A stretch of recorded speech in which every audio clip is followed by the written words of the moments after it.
7, 6, 5, 4, 3, 2, 1.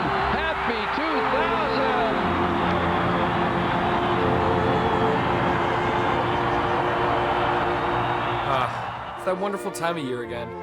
That time of the year where we all sit back with our families, relax by the fire, and engage in copious amounts of violent capitalistic spending.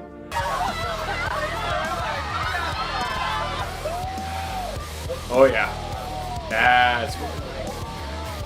The other best part of this time of the year is reflecting on the year itself and everything we did in it. What more can be said about this year than, honestly, great? All around, 2023 was one of the better years I've had in a long time, but I also feel it was one of the better years that film and just entertainment in general has had in a while. And that's mainly what this video is. I want to talk about just the year in general and everything that happened in it, both in terms of entertainment and myself. 2023 was an amazing year for film, both in terms of storytelling and how we can utilize film to show some of the most interesting visuals that we can put to screen. We had, without a doubt, the best Spider-Man movie ever come out with Across the Spider-Verse, an immersive and just groundbreaking film that took what the first Into the Spider-Verse set up and started with its groundbreaking animation and visual style and elevated that into a direction that, honestly, I didn't think could get better, and it did. I saw the first Into the Spider-Verse. I didn't think animation could get cooler than that. That was some of the most unique, visually, aesthetically pleasing animation I had seen in a mainstream Hollywood film in ever. Because, let's face it, if you look at more art house animation films, you can find stuff that pushes the level and the bar the way Spider-Verse does pretty regularly. It's just not often that hits Hollywood. But Into the Spider-Verse did. So when coming to Across the Spider-Verse, I was more than excited to see everything that they were going to do and how they would take that bar and step it up. And holy fuck did they step that bar up. They really brought their A game with this. Across the Spider-Verse told a nuanced and deep story with the character of Miles Morales, also tying in things from real-world aspects of the fandom and how the fans have honestly treated the character, tying that into his story in the film. A movie that doesn't feel like it was just made for the sake of money and a sequel, and actually had something interesting to say and beautiful visuals to show alongside it. We had what was, for me, the best Godzilla film since the original with Godzilla Minus One. A film that takes a much darker route in terms of its story and tone, tying back to the feel and style of the original Godzilla, ditching all aspects of silliness and giving us a very deep, character-driven story about the pain that Japan was going through post-World War II, and representing Godzilla as the destructive force of nature that he was all those decades ago. And once again proving why this character has survived for 70 years of film. That movie was incredible and the highlight for me of 2023. Also, seeing that film be very recognized and loved mainstream here in Canada, in America, and in the West was, for a Godzilla fan, just the best. I understand that the American films that have been coming out are recognized here and do make money here, they're talked about, but to see a Japanese Godzilla film make as much money as it did and be just as widely talked about as it was, that was a treat. I'm a huge Goji fan. He is literally like one of my favorite characters in fiction. I am a massive Godzilla fan. So to get a movie like this and have it be as big as it was in 2023, that was the best treat at the end of the year. I also loved with Godzilla Minus One, it wasn't just a good kaiju film, it was focused on telling a good story with its characters. You as the audience actually cared about these characters. You felt scared when Godzilla was on screen with them. You were worried they could die. And I feel that's something that's missing from, well, most Godzilla movies, but especially with the American ones that have been coming out recently, they completely lack on the human part. You either A, do not care about the humans, B, do not like the humans, or just don't want to see these humans. And I feel for a lot of people, that gets just chalked down to, well, don't have the human characters. But the human aspect in Godzilla movies is important, and Godzilla Minus One recognized that. It utilized that, and I feel it achieved it in the best way a Godzilla movie has, since the 1954 one, which is rather fitting as this Godzilla movie is the closest to the 1954 film. But it wasn't just Spider-Man and Godzilla this year. Those were just the highlights this year in terms of film for me, but there were a lot of really good movies this year. Now, I don't want to get into how the MCU is doing. I'm going to talk about that a little bit later in this video, but they also had a really good movie this year with Guardians of the Galaxy 3. Having James Gunn have his finale to the Guardians movie was awesome. It was one of the best movies I saw this summer. I also saw a focus from the general public and most audiences back into more character-driven and story-driven films, and less of an emphasis on just blockbusters. A24 was probably the most talked about studio in terms of quality this year, and a lot of their films actually did really good at the box office. And as someone like me who watches just a lot of film, not just a lot of blockbustery stuff, because don't get me wrong, I do love my schlock, I love my blockbuster entertainment, I like that stuff. The things I prefer to watch in terms of film are more nuanced, well-made storytelling that actually tried to do and say something. There was just much more of a focus on films that weren't tied to existing IPs or a sequel to something. The Creator was a really interesting sci-fi film, although taking a lot of inspiration from Star Wars, but I feel in the good way, where it feels more like an homage and taking that to the next level, especially with much more interesting visuals than Star Wars has given us in recent years. I also saw a lot of people talking about films like Saltburn. That one's been a hit the last 2 months. I've also seen so many people talk about Talk to Me. It took me a while to actually get around to watching it. My sister eventually showed it to me about 3 weeks ago, and I loved it. It was amazing. I actually used to watch Raka Raka all the time, so seeing them finally get it and make a film, it was great. God, there were some scenes that just were hard to watch. There was also movies like Inside with Willem Dafoe, that was one of my favorites. There was also films that seemed to tie back to classic Hollywood. I don't know if any of you saw it. It was a little movie called The Holdovers. It felt, and just in tone, acting, pacing, writing, felt like a classic Hollywood movie. Like a film that would come out anywhere from the late 70s to maybe the early 90s, anywhere in that sort of time frame. It echoed back to that style and just charm of old Hollywood. 2023 was an amazing year for film, all around. I think that's something we can all agree on. Even more than the films I mentioned, because I know there was a lot more. There was also films like Barbie, which was an incredible movie me and my girlfriend loved. Oppenheimer, which was also really good with incredible visuals that really pushed what you could do without CGI. I feel a lot of people shouldn't be mistaken. There is CGI in that film. He is not a completely non-CGI director. People need to kind of learn that.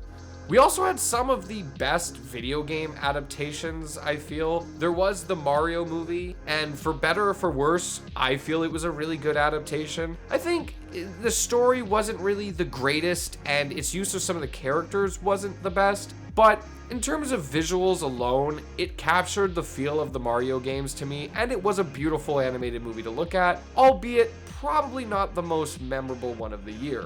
And in TV, we also had a really good video game adaptation of The Last of Us. Me and my girlfriend binged that in 3 days.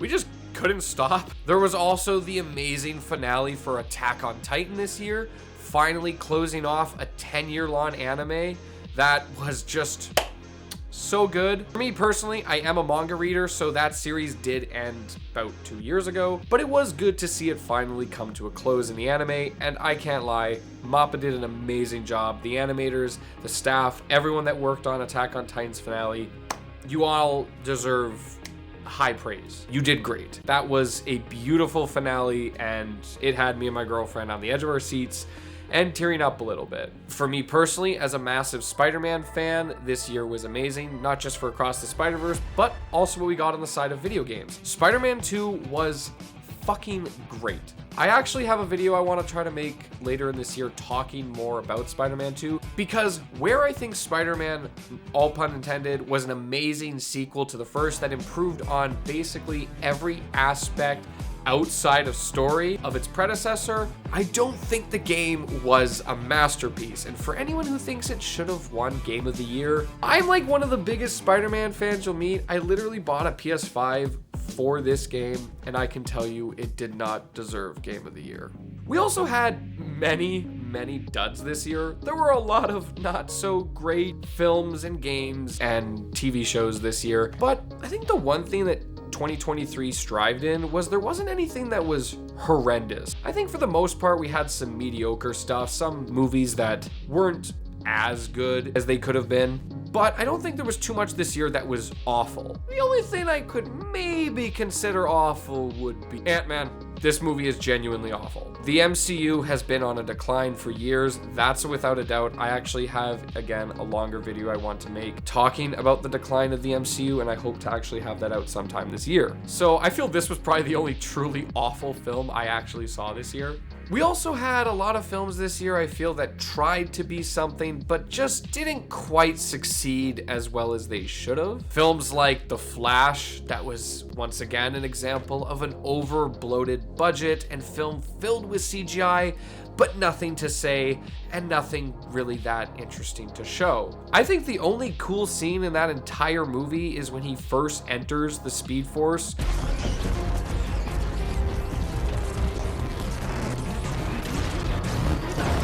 That scene is cool. That is basically it. That is a almost like 2.5 hour long film, and the only thing that I can say was actually memorable is 1 minute of the film. That's bad. There were also films like Cocaine Bear, which I know no one is gonna bring this up, but one that I was kind of excited about. I'm like, this could be a really silly, stupid film. And the reason I'm bringing Cocaine Bear up and how it failed is that movie was boring. A movie about a bear getting addicted to cocaine during the 80s and going on a rampage in a fucking park sounds like the funniest, most dumb, gore kind of movie you could make. Where Cocaine Bear failed is it's fucking so goddamn boring. I had to watch this movie twice. I actually went and saw it in the cinema, and then my girlfriend wanted to watch it a few months later.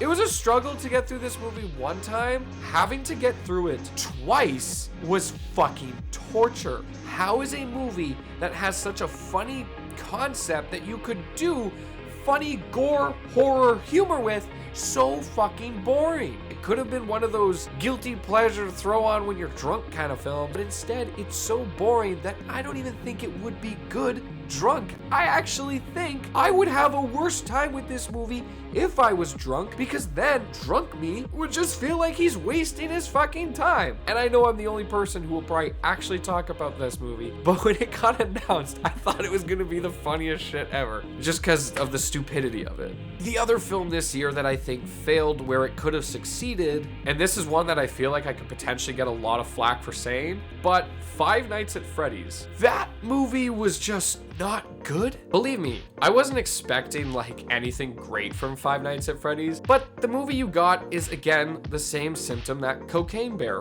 had. It's just boring. It's a concept that should be entertaining. Unlike Cocaine Bear, it's a concept we've actually seen executed in entertaining ways over the last 10 years of the franchise. Well, the movie did have some scenes that did strike the entertainment that the games had, did make you feel that same sort of joy that those games brought out, or fear that those games brought out. It was just too and far in between throughout the film to consider it good. The animatronics look great, but the story's overall pacing and the acting and the story in general bring it down so much. The film feels really cheap. It feels like a movie I would have picked out of the dollar store bin back in 2013 or maybe 2007. And it was a movie in 2023 that I felt failed on what it was supposed to do. I know I'm in the minority for thinking that. A lot of people liked it, and I hope it gets a sequel. I'd like to see it improve on the things that I feel the first one just didn't do right. Outside of talking all that, movies, film, games, all that junk,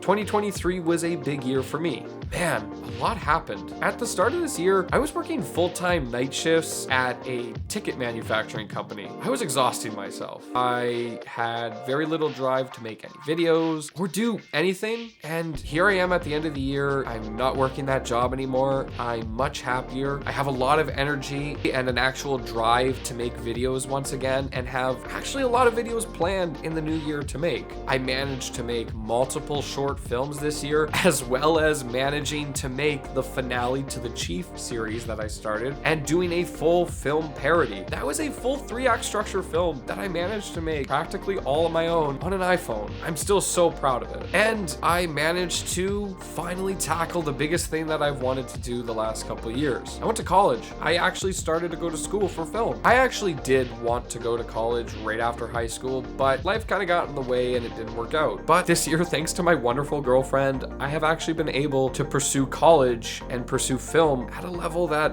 I never thought I'd be able to do. Going into this year, I had so many ideas floating around in my head that I wanted to get out, and so many different short film ideas that I didn't think I'd be able to. The first one, though, that I went into this year planning was No Time to Explain. This was... it is an interesting video. First off, to all my friends that helped and starred in it, thank you guys. You guys are awesome. I love you guys, and you're all pretty funny. But my main problem when I go back and watch the first video of this year with No Time to Explain is it makes no sense. Okay, so we went into No Time to Explain with a script. I had a base idea. The base idea is that Mason and Ryan are having a Christmas party, and Michael shows up and is acting really strange and mentions to them that he has been cloned. And the only way that you can tell the clones apart is that they all wear fancy suits and sunglasses. And then after that, Mike would get taken off screen and potentially killed, and then replaced with the clone, which then takes Ryan out, replacing him with a clone, and then gets Mason at the end, and jokes would ensue between. Now, what No Time to Explain ended up becoming was kind of that, but not really.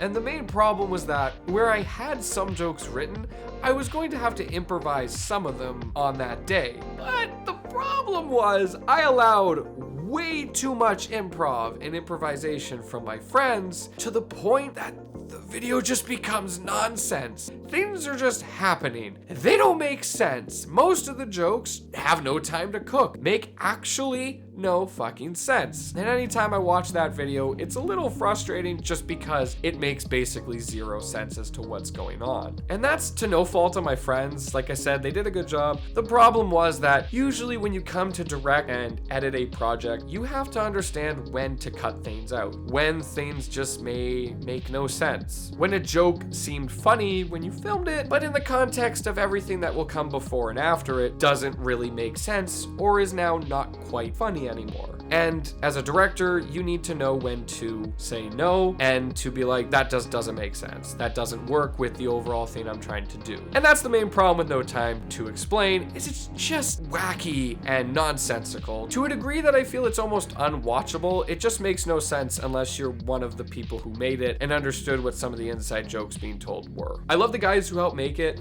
and you guys are all great, but the problem is the video just makes no sense. I'm not mad at any of you guys, and if any of you watch this, I love you guys. It's just the video is a little hard to follow and understand.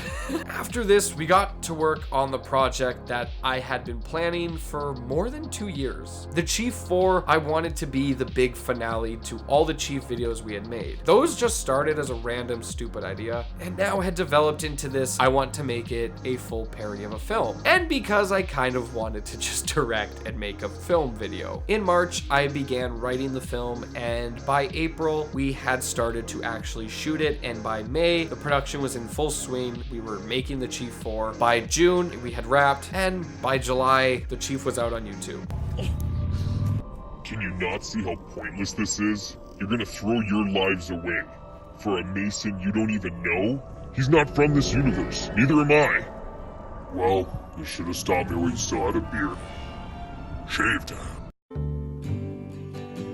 It has currently amassed, as of the time of recording, 269 views in total, which I couldn't be happier for. I wasn't expecting that to get like lots of views. Everyone knows my channel doesn't really get many views anyway. I don't make any of these videos for that. It's just for the entertainment of getting to make videos. I like to do this. But the fact that a video that's 57 minutes long and is essentially a film referencing videos you would have had to watch prior and is mostly just full of inside jokes for me and my friends, getting that many views warms my heart. I'm so happy that anyone who's watched it has enjoyed it. I'm still so proud of that, how that video turned out, and the fact that we were able to do it all on a phone. That's the most incredible part to me, and it has a 3-act structure. I wanted to tackle telling an actual arc with at least 1 to 2 of the characters. I wanted to have emotional scenes, and I did. I wanted to have actual action sequences, and for the most part, we did. We managed to do all the things we actually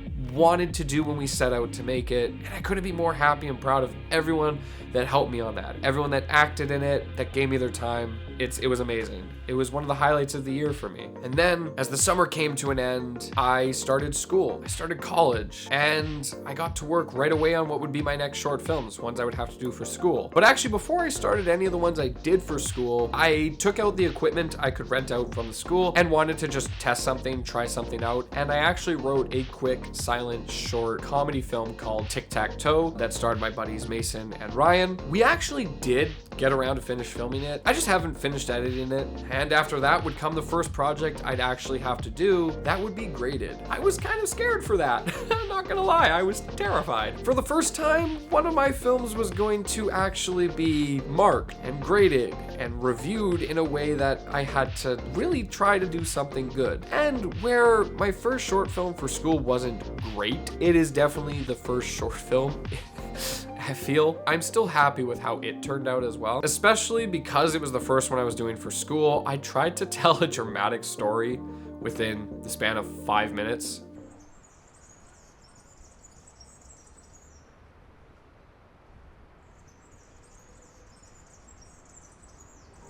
I don't think I succeeded fully. It's a good first student short film, but I definitely had a lot of room to improve. I do plan to actually have that one out on the channel within the next month or so.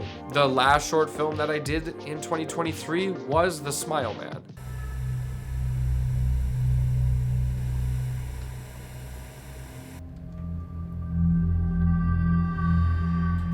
Babe? Babe, where are you? Is this some kind of joke?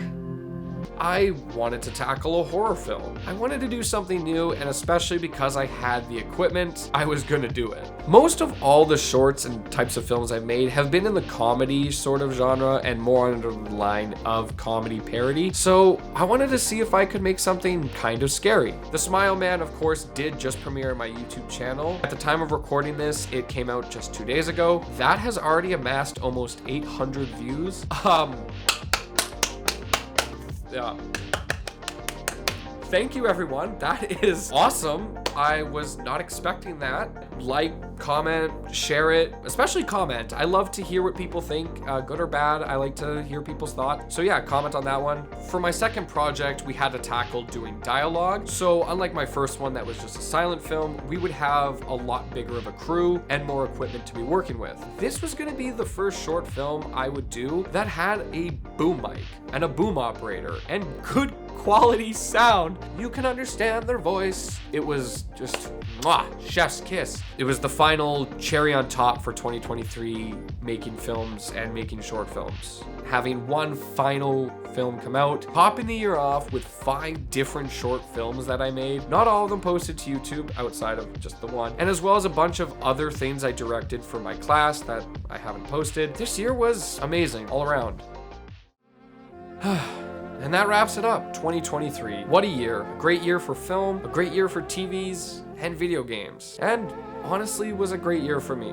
It was nice going over this recap of all the things that happened and the ways my life has changed. I'm in a better place right now than I was at the beginning of the year. I feel like that's what it's supposed to be. We're not supposed to be the same at the end of the year that we were at the beginning of the year. We're not supposed to be in the same place. I'm so excited to see what 2024 will bring. I want to genuinely make more videos on this channel, and I have a lot that I'm currently working on. As well as me being in school, I will be having more short films coming out, so look forward to that. I'm excited to what this year can bring. I hope everyone had a great 2023 and a safe, happy holidays and a good new year. I know this video is coming out a little late. That's just because I had some delays in terms of getting this filmed, but it'll be out anyway. I hope you all had a great year and are looking forward to 2024 the same as I am. Next video that will be out will most likely be my Godzilla video. I'm planning to make one talking about how Japan adapts Godzilla versus how American studios adapt Godzilla, and the differences in tone and how I feel maybe one might do the other better.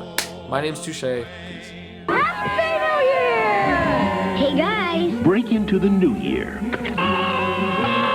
with Home Alone from John Hughes, directed by Chris Columbus. Say goodnight, Kevin. Good night, Kevin. Rated PG. Now playing at theaters.